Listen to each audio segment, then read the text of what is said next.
विदेशको माटोमा उज्यालो भविष्य र उच्च शिक्षाको सपना बोकेर पुगेकी 22 वर्षीय नेपाली छात्रा मनिषा दाहालको सडक दुर्घटनामा दर्दनाक मृत्युले नेपाली समुदायलाई स्तब्ध पारेको छ। दक्षिण कोरियाको चुङबुङ उमक क्षेत्रमा शनिबार सडक छेउ हिँड्दै गरेकी मनिषा मालवाहक ट्रकको ठक्करबाट गम्भीर रूपमा घाइते भएकी थिए।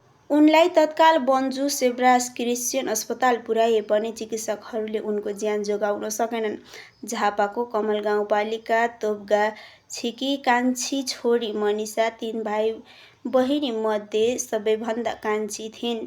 केही दिनअघि मात्र उनी साथीहरूसँग रमाइलो गर्दै 22औं जन्मदिन मनाएकी थिइन्। कलेजको शनिबार आइतबारको बिदामा साथीहरूसँग घुम्न निस्किएकी उनी दुर्भाग्यवश यस दुर्घटनामा शिकार भइन्। उनी हामीसँगै हाँस्दै सपना साट्दै थिइन्, तर अचानक सबै रोकियो। आफन्तले परदेश खबरसँग दुखेसो पोखे। उनका शब्द मनिषाको उज्यालो भविष्यलाई एक क्षणमै अन्धकारले ढाक्यो।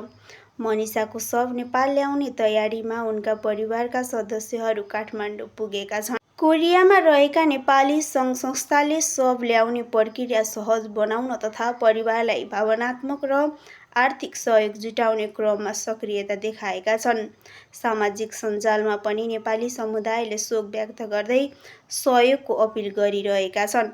विदेशमा पढ्न गएका नेपाली विद्यार्थीहरू सवारी दुर्घटनाको शिकार बन्ने क्रम दिनानुदिन बढ्दै गएको तथ्यले फेरि एकपटक विदेशी भूमिमा नेपालीहरूको सुरक्षा र सतर्कताप्रति गम्भीर प्रश्न उठाएको छ। कोरिया मात्र होइन, अस्ट्रेलिया, अमेरिका लगायत अन्य देशहरूमा पनि यस्ता घटनाले नेपाली परिवारको मन रुवाइरहेको छ। मनिषाको निधनले उनको उज्यालो सपना, परिवारको आशा र साथीहरूको साथ एकैपटक तोडेर राखेको छ। उनी शिक्षाका लागि विदेश गएकी थिइन्, तर जीवनले उनलाई कहिल्यै कल्पना नगरेको विपत्तिमा पुर्यायो। नेपाली समाजमा मनिषाको मृत्युले शिक्षा र सुरक्षा बीचको संवेदनशील सम्बन्धप्रति फेरि एकपटक चेतना जगाएको छ।